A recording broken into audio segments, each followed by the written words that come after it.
Hello नमस्कार, मी अमृता आणि आजच्या नवीन व्हिडिओमध्ये तुमच्या सगळ्यांचं पुन्हा एकदा स्वागत। उद्यापासून आपल्या घरामध्ये नवरात्रीला सुरुवात होणार आहे।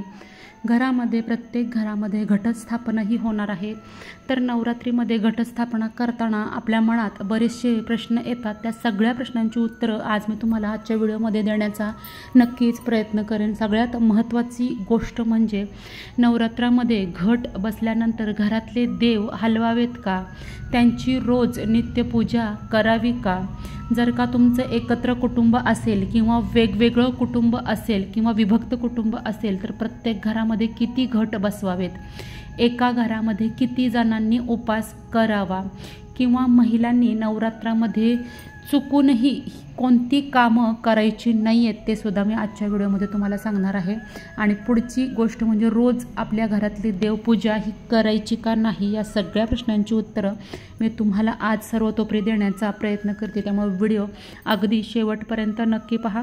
आणि जर का तुम्ही पहिल्यांदाच माझ्या चॅनलवर नवीन आले असेल तर सगळ्यांनी सर्वप्रथम चॅनलला आपल्या सबस्क्राईब करा, लाईक शेअर करायला विसरू नका। चला तर मग व्हिडिओला सुरुवात करूया।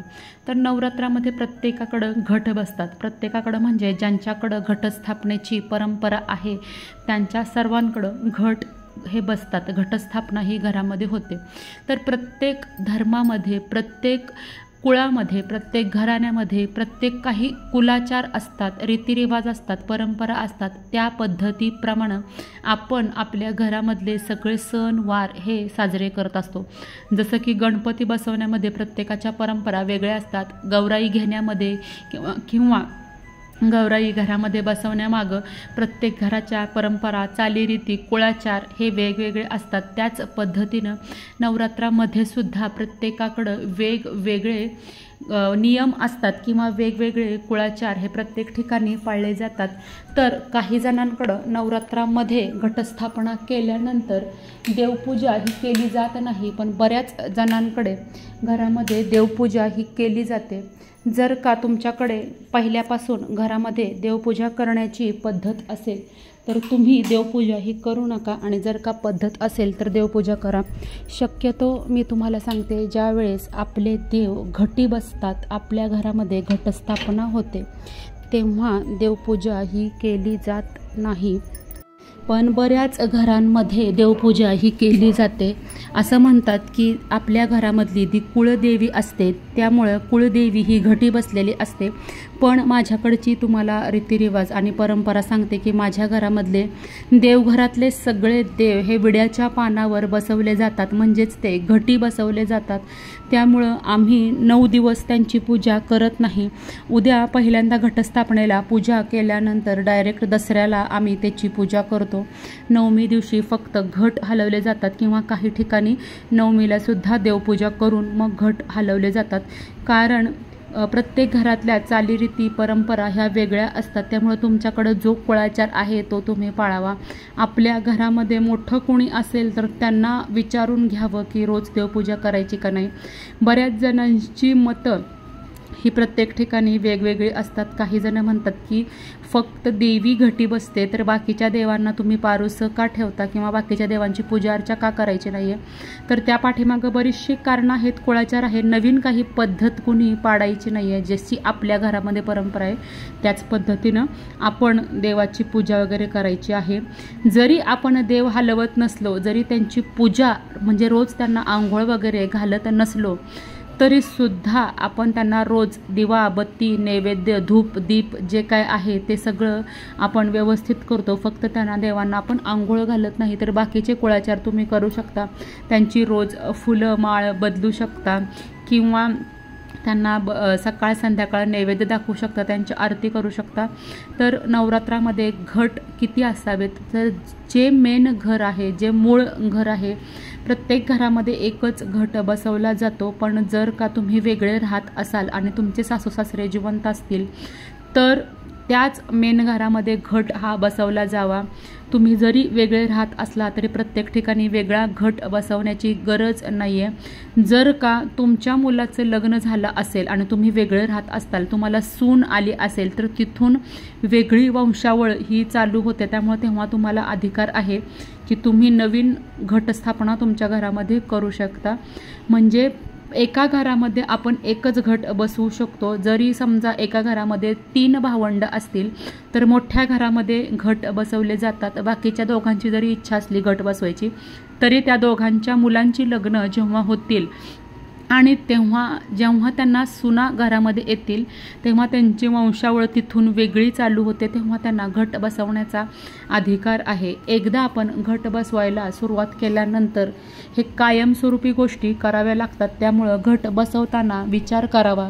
देवाचं कुठलंही पण काम करताना आपण मध्येच अर्धवट सोडू शकत नाही. म्हणजे 1-2 वर्ष आपण घट बसवले आणि त्यानंतर आपल्याला नोकरीनिमित्त किंवा अन्य काही कारणामुळं घटस्थापना करणं जमत नाही, असं चालत नाही. एकदा घराण्यात परंपरा पडली की ती आजन्म आपल्याला पाळावी लागते, आपल्या पुढच्या पिढीला सुद्धा पाळावी लागते. त्यामुळं देवाची काही नवीन सुरुवात करण्याआधी प्रत्येकानं सखोल विचार करावा की आपल्या हातून ही गोष्ट कायमस्वरूपी घडणार आहे का, किंवा आपल्या पुढची पिढी ही गोष्ट करू शकेल का, तेव्हाच त्या गोष्टीला सुरुवात करायची.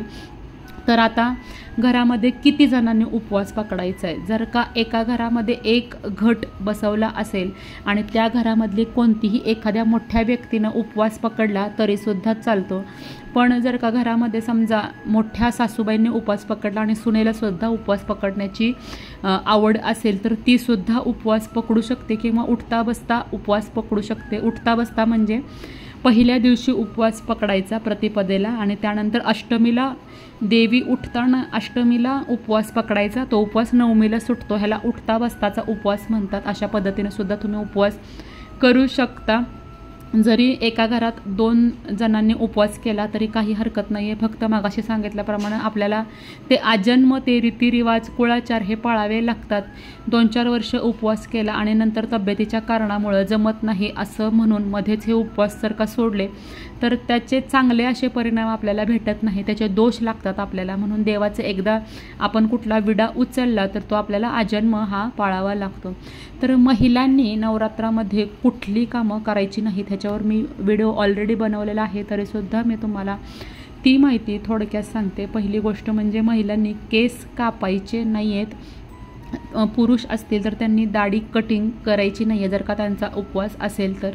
पुढची गोष्ट म्हणजे पायामध्ये चप्पल तुम्ही घालू शकता पण ती चामड्याची नसावी. चामड्याची कुठलीही गोष्ट आपल्याला ह्या 9 दिवसामध्ये वापरायची नाही आहे. जसं की चामड्याची पर्स, चामड्याचा बेल्ट, चामड्याचं पाकिट वगैरे अशा गोष्टी आपण नवरात्रामध्ये टाळायच्या. तिसरी गोष्ट म्हणजे आपण नवरात्रामध्ये घट बसलेले असताना आपले नख काढायची नाही आहेत. हे गोष्टी खूप अशुभ समजल्या जातात.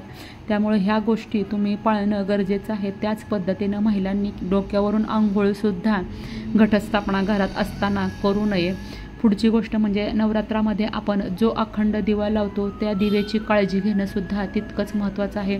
अखंड ज्योत जर का घरामध्ये असेल तर त्याची आपल्याला वेळोवेळी पाहणी केली पाहिजे की तिथं काजळी आली आहे का, किंवा तेल संपत आलं आहे का. रात्री झोपताना किंवा सकाळी उठल्याबरोबर किंवा मध्ये आधे तिथं तेल चेक करणं गरजेचं आहे. किंवा वातीवर जर का काजळी जमा झाली असेल तर ती वेळच्या वेळी काढणं गरजेचं आहे. तर वातीवरची काजळी कसं काढायची, तर जो दिवा आपण घटस्थापनेचा लावलेला आहे त्याच दिव्यानं दुसरा दिवा प्रज्वलित करायचा आणि त्या प्रज्वलित दिव्यानं नंतर आपल्याला जो काजळी काढलेला दिवा आहे घटाचा तो लावायचा आहे. म्हणजे ज्योत आपली अखंड राहते, तो दिवा कुठंही विजत नाही. जर का तुम्ही बाहेर जात असाल नोकरीनिमित्तानं तर फॅन वगैरे बंद करून किंवा जिथं वारं लागणार नाही तिथंच आपली घटस्थापना आणि आपल्या अखंड दिव्याची प्रतिष्ठापना आपल्याला करायची आहे. घरामध्ये घट असताना शक्यतो दरवाजाला आपल्या कुलूप लावायचं नाही आहे. जर का म्हणजे कुठं गावी वगैरे जायचं नाही आहे, दारं बंद करायची नाही आहेत. कारण घटामध्ये नवरात्रामध्ये घटस्थापनेत आपल्या घरी आई जगदंबा माता भगवती ही सूक्ष्म रूपानं वास करत असते. त्यामुळं घराला कुलूप वगैरे लावून दारं बंद करून आपण घराच्या बाहेर कुठंही जायचं नाही आहे. एक व्यक्ती घरात असणं खूप गरजेचं आहे. अगदीच तुमची अडचण असेल, तुम्ही नोकरीनिमित्त घराबाहेर पडत असाल सकाळपासून संध्याकाळपर्यंत, तरी किमान दिवे लागणीच्या वेळेस तुमच्या घराचा दरवाजा हा उघडलाच गेला पाहिजे. संध्याकाळी आपल्या घराची दरवाजे हे उघडले गेले पाहिजे. संध्याकाळी घराला कुलूप असता कामा नये. तर नवरात्रीमध्ये या गोष्टी पाळायच्या आहेत. रोज देवपूजा करावी का नाही ह्याचं उत्तर मी मागेच दिलेलं आहे. तुमच्या घरामध्ये परंपरा असेल तर तुम्ही करू शकता। माझ्या घरामध्ये तर माझ्या घरातले सगळे देवघरातले देव हे घटी बसतात, म्हणजेच आपण विड्याच्या पानांवर ते आम्ही बसवतो। त्यामुळं आम्ही 9 दिवस नवरात्रामध्ये घटस्थापनेच्या या पिरियडमध्ये अजिबात देवपूजा करत नाही। बाकीचे कुळाचार हे नेहमीप्रमाणे केले जातात, जसं की 2 टाईम आरती, धूपदीप, नैवेद्य, पूजा अर्चा। बाकीचं तुम्ही जर का काही स्तोत्र पठण काही वाचत असाल, दुर्गा सप्तशतीचा पाठ असाल तो सुद्धा तुम्ही करू शकता। जर का नवरात्रामध्ये तुम्हाला तुमच्या घरामध्ये श्रीयंत्र असेल आणि कुंकुमार्जन करायचं असेल तर तुम्ही आपलं जे श्रीयंत्र आहे घरातलं ते उचलू शकता, कारण श्रीयंत्र म्हणजे देव नाही आहे, श्रीयंत्र म्हणजे लक्ष्मीचं, माता लक्ष्मीचं आसन आहे, ते तुम्ही जागेवरून उचलू शकता। कारण श्रीयंत्र हे काही घटी बसत नाही, त्यामुळे ते ताम्हणामध्ये घेऊन तुम्ही त्याला कुंकुमार्जन हे करू शकता। पण जर का तुमच्या देवीला किंवा कुळदैवत जे असेल त्याला तुम्हाला जर का कुंकुमार्जन करायचं असेल तर ज्या जागेवर देव बसलेला आहे पानांवर त्याच जागी तुम्ही कुंकुमार्जन केलं तरी सुद्धा काहीही हरकत नाही। माझ्या परीनं मी जेवढी मला माहिती आहे तेवढी या व्हिडिओच्या माध्यमातून तुमच्यापर्यंत पोहोचवण्याचा प्रयत्न केला आहे। जर का तुमच्या अजूनही काही शंका असतील तर मला कमेंट सेक्शनमध्ये विचारा, नक्कीच मी त्याची उत्तरं देण्याचा प्रयत्न करेन। आणि जर का तुम्हाला आजचा व्हिडिओ आवडला असेल तर नक्की व्हिडिओला लाईक, चॅनलला सबस्क्राईब करायला अजिबात विसरू नका।